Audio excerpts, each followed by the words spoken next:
Yeah, JDJ from Bukulabam Redarsa. Yeah.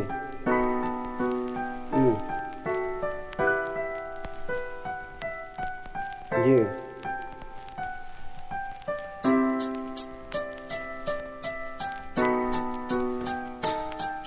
Horbong ke lock, cho nam dam lock, ki jun ne lock, ben si jun lock, ni yong ke wa, ja ho lang ta pi re me, kai bong nang od lock, dam nang ne de lang arn kong, dam nang ne de lang to, ni tam nang ke hai, dam nang ne me hai lam che tan ji ta sai du nang ji me dam nang ke hai,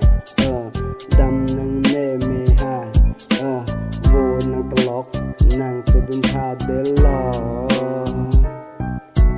har bong ke lo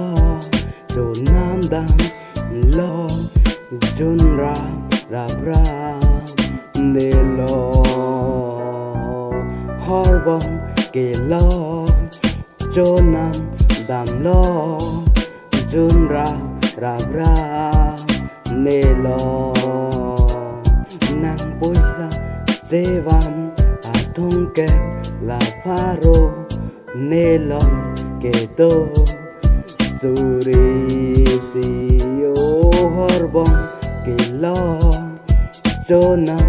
damlo jonra nelo hor jundor de arak wan lok jundor de alangta jun rok hor lawa yakhaji tun rok ha tun rok yeah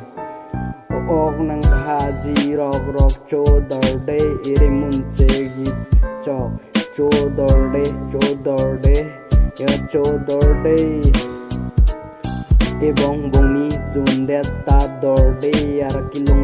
arakilong le bongi bong le jun sita ne jun dor de horbong akelo jonam dam lo jun ra ne lo horbong akelo jonam dam lo jun ra ne lo nang ta wan lo horbong akelo jundor de lo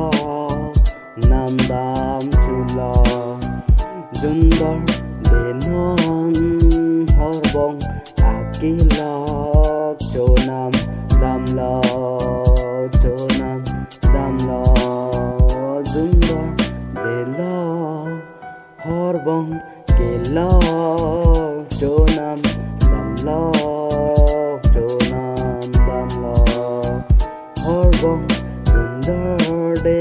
kai ke kane jundor de lang horbong ke lo yeah